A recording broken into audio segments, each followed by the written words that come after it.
앞서 보신 대로 가덕도 신공항 공사 기간은 결국 106개월, 당초 계획보다 거의 2년 가까이 늘어났습니다. 2029년 조기 기항 목표는 무산되고 신공항 기항 시점은 2035년 이후로 미뤄질 예정입니다. 앞서 보신 것처럼 부산시와 시민사회는 정부를 향해 강한 유감을 나타냈는데요.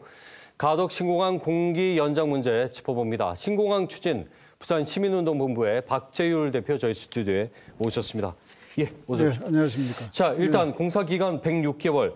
그 현대건설이 우리 못하겠다면서 요구했던 기관과 이제는 별 차이가 없어져 버렸습니다. 2년 가까이 22개월이나 연장이 됐는데, 자, 이번 결정 어떻게 보시는지부터 말씀해 주시죠. 네, 정말 뭐 자막에도 조금 전에 나왔습니다만 정말 그 분노하지 않을 수가 없고요. 예. 지금 소식을 듣고는 좀 황당하고 당황스러운 느낌이 들 수밖에 없었습니다. 저만이 아니고 모든 우리 부산 시민들이 다 그럴 텐데요. 아시다시피 이 84개월을 라고 해서 현대건설이 108개월로 제시를 했을 때 국토부가 수용할 수 없다. 그래서 사실상 파기를 시킨 거 아닙니까? 그렇죠. 그게 바로 그 5개월 전이거든요. 네. 4월 달에 기본 설계안이 나오고 6월 달에 이제 계약이 해지되었으니까요. 그런데 그 사이에 이렇게 현대건설의 당시에 박상호 교통부 장관이 엄중하게 책임 묻도록 하겠다. 여야 정치권이 공동의 목소리로 반드시 책임 물어야 된다라고 하지 않았습니까?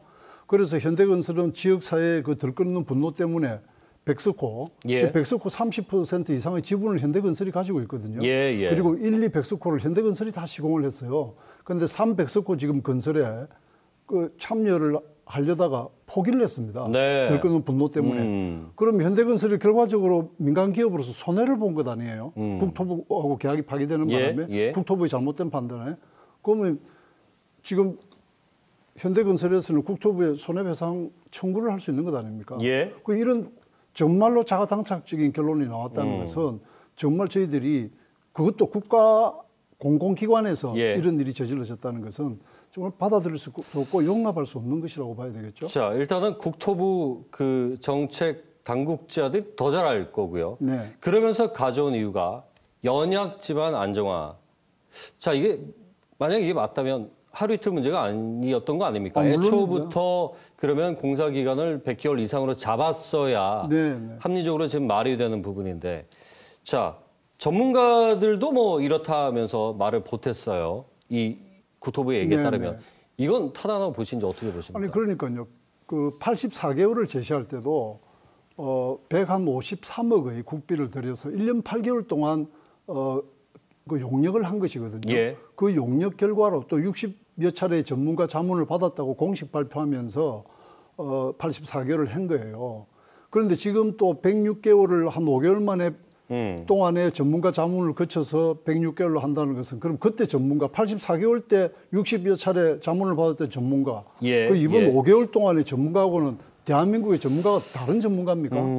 그래서 이 부분을 가지고 객관적 설명이 되지를 않아요. 또 국토부의 자기 합리화밖에 안 되는 겁니다. 그럼 당당하게 어떤 전문가인지 전문가들이 나와서 이야기를 해야 되죠. 왜 그때는 84개월이었는데 5개월 만에 이렇게 106개월로 늘어날 수밖에 없는지 전문가들이 발언하게 하면 되죠. 지금 결정의 신빙성이나 공신력도 떨어진다는 말씀이신 거죠? 객관적 설명 자료가 부족한 것 아니겠습니까? 자, 일단 뭐 공기 연장을 결정을 했다면 나머지 부분들이 또 납득이 돼야 됩니다. 이를테면 여지껏 저희가 계속 얘기했던 것이 중앙정부의 의지였단 말이죠. 시와 뭐 지역사회도 물론 중요하지만 그러면 지금 국토부가 이 현실적으로 늘어난 공기를 조금이나마 단축해 볼 수 있을 만한 노력들이나 의지가 보여야 되는 거 아니겠습니까? 그런데 이번 결과 발표를 보면 그런 의지가 전혀 없었다고 해도 과언이 아니거든요.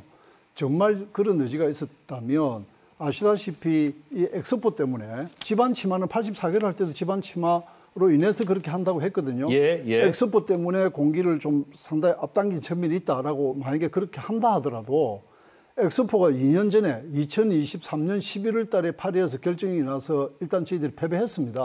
유치에는 실패했어요. 그런데 기본 용역 1년 8개월은 2022년 8월부터 2024년 4월까지 했습니다. 엑스포 결정이 나고 나서도 계속 용역이 진행이 되었고 그 현대건설 컨소시엄이 이제 결정이 되고 기본 설계에 들어간 거예요. 그럼 그때 정말로 이걸 조금 더 검토를 신중하게 해봅시다라고 해서 했더라면 훨씬 더 지금 앞당길 수 있었던 것 아니겠습니까? 네네네. 그런 의미에서는 지금도 충분히 저희들이 볼 때는 간사이 공항 사례도 있고요. 물론 간사이 공항도 지금 그 이후에 지방 청화 때문에 많은 또 수리 비용이 들어가긴 합니다만 그 공정을 일괄 관리한다든지 그러니까 이 공사를 진행하는 과정에 운영 체계까지 일괄 관리한다든지 또 이게 이제 이번에 국토부가 하는 걸 보면 국토부가 이걸 관리할 수 있는 역량이 되느냐라는 것이 의문이 들거든요. 그래서 국무총리실 정도에서 범정부적으로 관리를 해서 필요한 예산을 더 투입하더라도 공기를 조금 더 당길 수 있는 방안을 적극 모색해야 된다고 봅니다. 지금 저 5월 달이었죠. 현대건설하고 이제 계약 종료 7개월 벌써 이제 공백 기간이 또 생겨버렸고 그리고 내놓은 것이 국토부의 이 106개월. 여러 부분에서 시민들이 납득하기 힘든 부분으로 충분히 그렇습니다. 보여질 여지가 있어 보입니다. 오늘 기자회견 하셨잖아요. 시민운동본부에서. 책임자 문책과 함께 재입찰 공고 말씀하셨는데 지금 구체적으로 어떤 조치가 가장 현실적이라고 보시는지요? 그러니까 지금 조금 전에도 말씀을 했습니다만 국가가 공식적으로 세금으로 발주한 10조 원이 넘는 대형 공사 아니겠습니까? 이번에도 원래 그 부지조선공사에 10조 5천억인데 2천억 정해간다고 해서 10조 7천억이거든요. 그렇게 보면 이런 공사를 하면서 공사 기간의 이 들쭉날쭉 연장되고 그리고 현대건설이 108개월 제시했을 때는 그거 받아들일 수 없다 해서 파기시켰거든요. 그런데 지금 와서 106개월로 한다면 향후에 또 이것이 더 늘어나리라는 보장이 안 늘어날 수 없다는 보장이 없는 것이죠. 그럼 또 알 수가 없는 겁니다. 그렇게 되면 공신력이 없어지는 거예요. 그렇기 때문에 이 과정의 혼선을 초래한 국토부의 담당자에 대한 문책, 일정한 징계는 불가피한 거 아니겠습니까? 그렇게 해야 다음에 이런 일이 다시 재현되지 않을 것 아니겠습니까? 이 부분에 이제 신상필벌이 필요하다는 말씀이시죠? 반드시 필요한 것이죠. 그거 없이 넘어간다면 적어도 이번 브리핑도 국토부 장관이 적어도 당당하게 나와서 대국민, 대시민 사과를 했어야 된다고 보거든요. 그 당시에 84개월을 결정할 때의 장관은 아니었다 하더라도 그것이 책임지는 모습이라고 봅니다. 일단 시에서는 유감을 표했고요. 그러면서 최신 공법을 적용할 수 있다면 해서라도 단축해야 된다. 근데 이게 지금 최신 공법을 적용해서 좀 줄일 만한 여지들이 기술적으로 있다고 보시는지요? 글쎄요. 지금 이제 그 우리가 해상부가 전체 면적 중에 한 60% 가까이 되거든요. 활주로가 그 중에서 이제 76이 활주로는 해상이고 24%가 이제 육상인데 이게 우리 국내에서 처음으로 하는 것이기 때문에 세계적으로도 참 유례없는 기술을 해야 되기 때문에 무슨 특별한 공법이 있어서 단기적으로 할 수 있다라고 자신할 수는 없고요.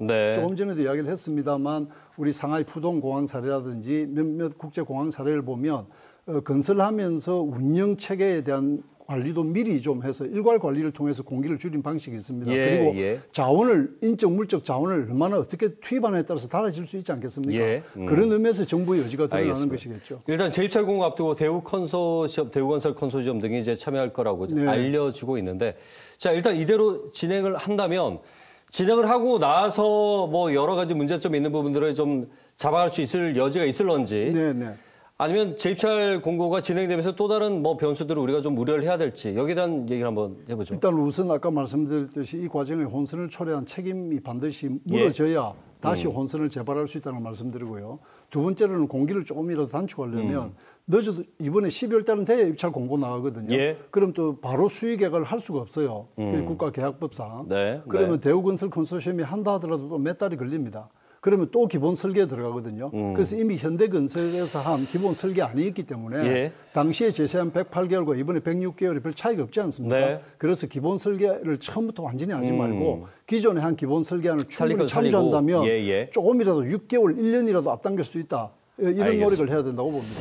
그 신공항 기항 시점 대표님 생각하시는 현실적으로 가능한 시점이 언젠지하고 지금 지역사회 또 부산시 어떤 노력이 필요할지 마지막으로 한 말씀 정리해 주시죠. 부산시가 이제 이번에는 그 부지 입찰 그 공고 계약을 가덕신공항 건설공단이 합니다. 부산이. 그래서 부산시가 좀 더 소통 채널을 가져야 되고요. 부산시도 권한은 없지만 더 적극적이고 능동적이고 강한 좀 모습을 보여야 된다고 보고 그다음에 시민사회와 소통하는 모습을 가덕신공항 건설공단 교통부도 좀 보여야 된다고 보고 그다음에 이미 이제 2035년으로 확 연장된다는 게 발표가 됐기 때문에 그렇다면 관문공항이 되려면 활주로 한 번으로는 안 되거든요. 두 번이요. 그러니까 두 번은 돼야 되기 때문에 한 번을 건설하는 과정에 2번에 대한 계획도 추진이 돼야 되고 내년부터 시행되는 그 공항 건설 종합 계획에 반영이 돼야 된다 알겠습니다. 하는 점을 강조드리고 싶습니다. 우리 시민들의 실망감과 무엇보다 피로도가 너무 큽니다. 네, 좀 잘 좀 마무리가 되면 좋겠네요. 말씀 네. 잘 들었습니다. 고맙습니다. 네. 네.